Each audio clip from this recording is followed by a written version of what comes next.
What's going on, guys? Here today at Liar's Corner Bait and Tackle, talking about our top March baits. So let's go ahead and get on in. Before we head in, just want to let you guys know, come down here to Liar's Corner. If you mention Vital Fishing, 10% off your entire purchase. Again, all you got to say is just Vital Fishing at the counter and they'll give you 10% off. So let's go ahead and head on in and get the party started. All right, guys, what's going on? Cole from Vital Fishing today for our top March baits. I have Courtney Copley here, Liar's Corner owner. Let's get it started. First one I'm going to talk about right here is a DT8. And now this is new. This came out, I would say, within the last year. They had the DT6 and they had the DT10. This one covers the 8-foot range. 12-pound fluorocarbon, you may be able to get that about 9 foot. This is a real dark brown crawdad right here, this color. Very similar to the Mule, which is another great color I like. This one though has a little bit of red on the bottom, which I like a lot because if you look at our crawfish, the majority of them they don't look like Louisiana lobsters. You know, they're rusty crawfish, got a lot of coppers in them, browns, a little bit of blue and a little bit of red, orange, it just depends, but they're not all red. So just a tint of that is gonna be perfect. Secondary points, area where you got a lot of rock and wood mixed together, these DT8s work really well, especially with that colder water, this balsa wood. Not as loud, not as noisy. That's a great search bait right now, especially as we get into the end of February when those fish start moving shallow. And Cole, that kind of goes back to the same thing we talked about last month, that red and orange color. I like just a little bit though, just a little same bit. way, Yeah. But again, as we said last time, that red and orange this time of year, man, it's a player. So I'm going to pick up where Cole left off, and we're going to talk about the Rapala balsa. This is the new Rocco. Reminds you a whole lot in shape and the way it works as a wiggle board. It's got the circuit board lip. Again, it's that 6 to 10 foot depth range depending on the line weight. Great search bait, man.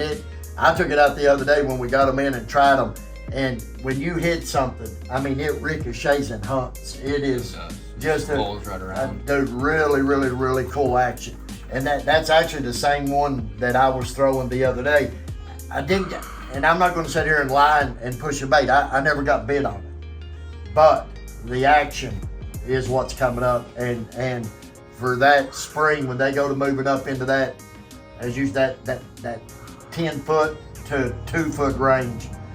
So kind of similar to that. Absolutely. That DT8 exactly. Situation. Yeah, man. Gotcha. Again, it's balsa, quiet, no rattles, clear water, really good bait. So that's a good one. Since we're talking about these kind of same category crankbaits, that new Rocco, this DT8 that you just dropped, and then this Berkeley Fritz side right here, kind of same category. Yeah. This Fritz side would be a great option right now. This is the size 9. This one you can throw in casting gear. It's still going to be kind of tough to cast, so I would throw it on a jerkbait rod. Or a light cranking rod. 10 pound on this, 12 pound, right in that range. You can even go into 8. You know, if you don't have a lot of cover, 8 could even be a good option, get a little more depth. But I picked this color because it's got a little orange on the belly, a little bit of chartreuse with kind of a green back on it. So this bait right here, Roosevelt, that's what it calls out to me right here. We got a lot of that dirty water coming in the salt and the tonneau end. Even the dam area where it's usually clear is dirty, and it's only going to be chocolate milk as we go on. So something with a little more color. You know, it's still finesse with that tight wobble.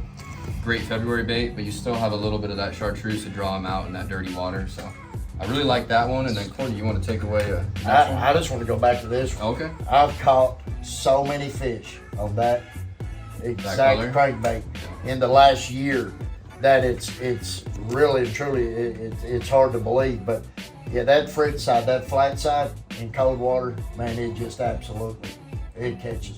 What pound test are you primarily throwing this? 10 pound on a jerkbait rod. I throw mine on the X Pride, that 610 medium. Nice. X Pride rod. It's my favorite. Playing off the same category for a search bait, I'm going to go to the jackhammer chatterbait. This is that spot remover. It's one of my favorite colors that there is. I don't know that they make one that's any better. I like it in a 1/2 ounce to a 3/4 ounce because I like to fish it slow and methodical through the trees, bring it up and over. What ratio are you throwing that on? I throw this one on a 6-3. Okay. Yeah, and my favorite trailer is the Big Bites Kamikaze. Now these big bites, I don't hear a lot about those in Arizona. Yeah, and I think it's growing. I've got 4 or 5 guys fishing it. That wasn't.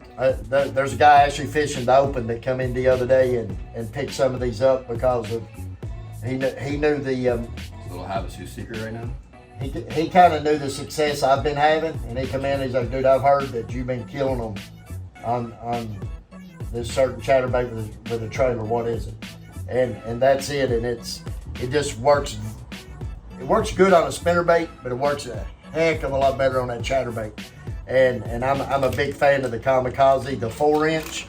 They make a 3-inch also, but I like the 4-inch better on the chatterbait. But again, we're going along that same line of search baits for this time of year. Those fish are going to start moving from that 30, 25, 20. And they're going to start moving up into that 12 to 2 foot range. And I want a search bait. I want something that I can move along quick, cover a lot of water, find out. Because fish follow a pattern, guys, in the spring. I mean, it's just like a roadway. And 90% of these fish will do the same thing year after year after year after year if the water levels will allow it. And what I mean by that is, if you're going to the mall, we all take the same highway. We take the 202. That's the main thoroughfare to get us to the mall. Well, these fish do the same thing for spawning. They're going to follow the same ditch. And if nothing changes, why would the fish do something? They don't. So when you find that search area, that's a great way to cover a lot of that water, and it will tell you immediately they're here. They're moving up. If they're moving up there, they're moving up in other places. So find those, look for those same type of things on your mapping. If you're in the back of a cove and there's a ditch along the left-hand side of it, and this is 6 foot of water, and this is 12, and right in here you've got an 8 foot deep ditch, and that's where you're catching your fish at. Well, look for those same things in the backs of other coves. Look for those ditch lines that's going to lead those fish back to those spawning areas.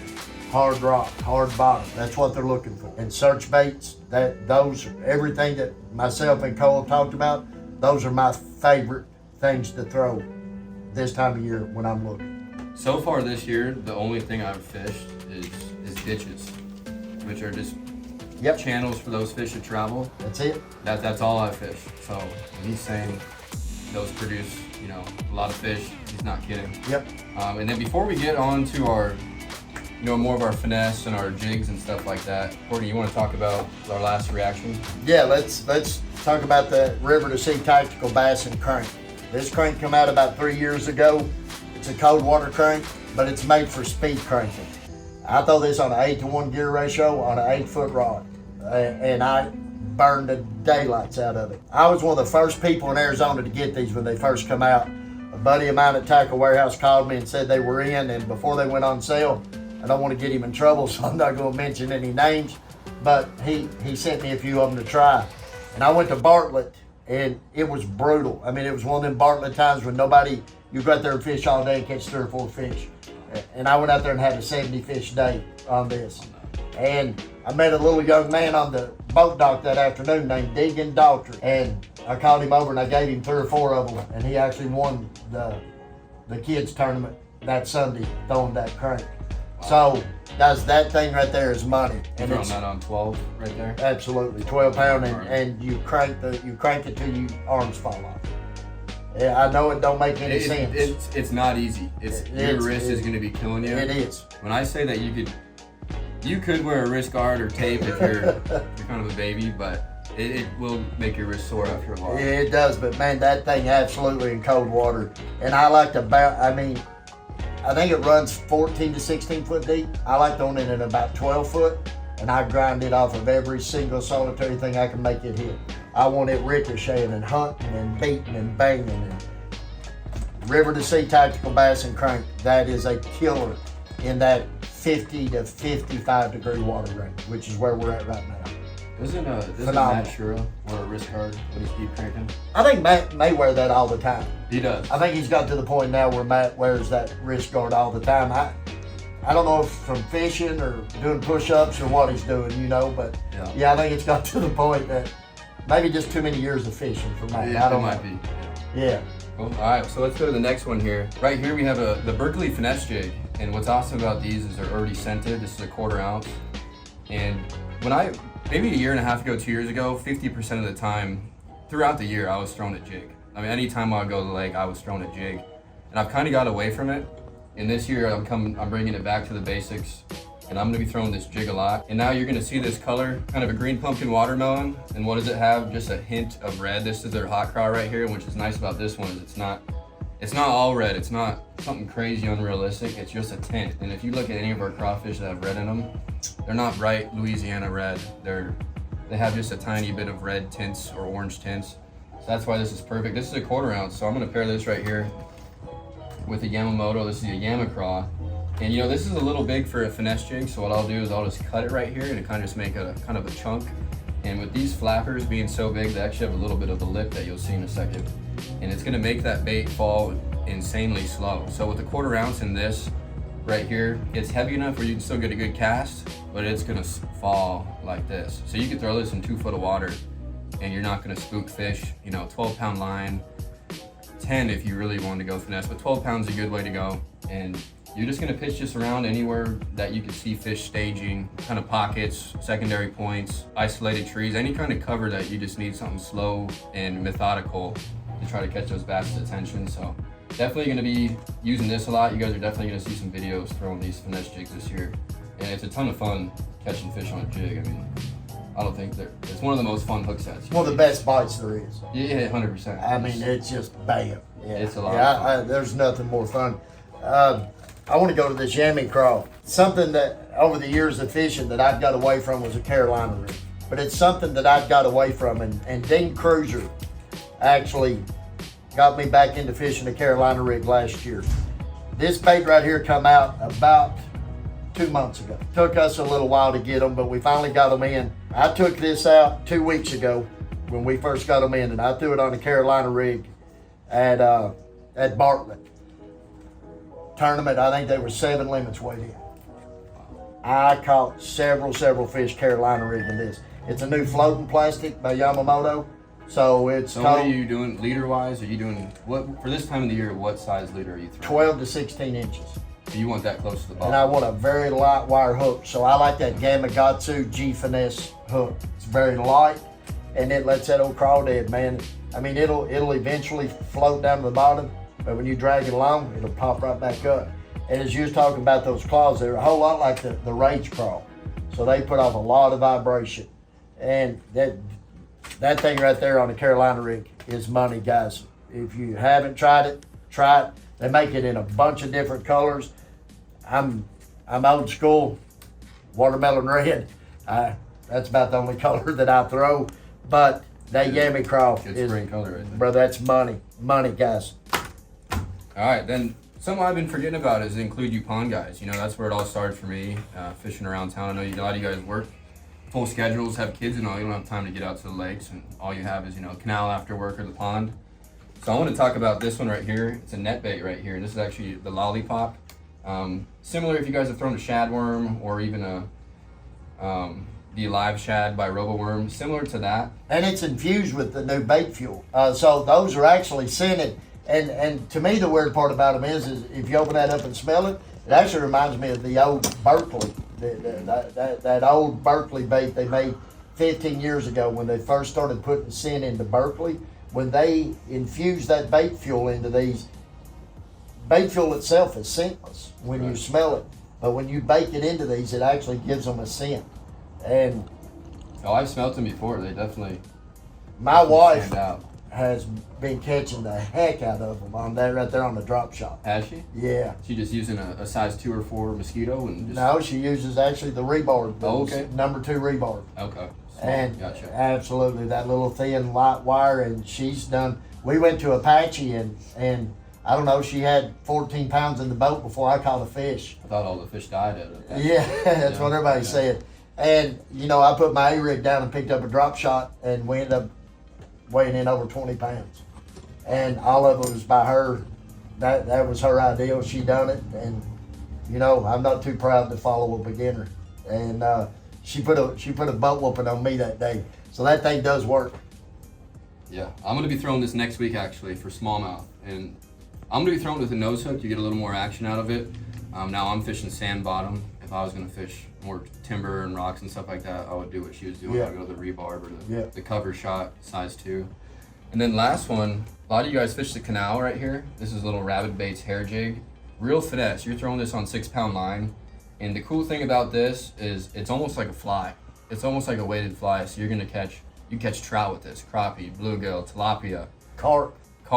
Yeah, no kidding. Carp. Absolutely. You guys know what this looks like? It looks like algae to these Absolutely. carp. And a lot of these fly guys throw the algae-looking flies. Yeah, man. So you could literally throw this at the canal. Yellow bass, any kind of species that lives in the canal would hit this. A hair jig is one of the most versatile. Not saying you couldn't throw this at the lakes. It's just real finesse, and it would take a long time to fish because it's so small. But canals are small. You know, you're fishing shopping carts or you're fishing under bridges. So it's very easy to find that structure. So when you have time like that, these baits will flat out catch them. So, and we have a whole line of those in every color of the rabbit baits and the hair jigs and their small finesse baits. So, man, they're just a little different. Yeah, I love them. I'm a big fan of the rabbit baits. Rabbit baits. Yeah. They're just different. Well, they're catch back fish. Yeah. So they're kind of new to the West Coast. A lot of people don't know about it, but they catch them. I like them. Great company. Yep. And then, all right, appreciate you guys watching. Be sure to come down to Liar's Corner. Yep. Gabe and Courtney are here all the time, so they'll definitely be able to point you in the right direction. And guys, we got a lot of cool stuff coming. We got a lot of big announcements coming here within the next. You got a big surprise coming, right? Oh yeah. Okay. Within the next 2 months, we got one great big surprise coming, and another one not so big, but still you guys will like it. So please stay tuned to Vital Fishing. Go check out Wicked Bass. Again, they make great products, good sponsors, great people.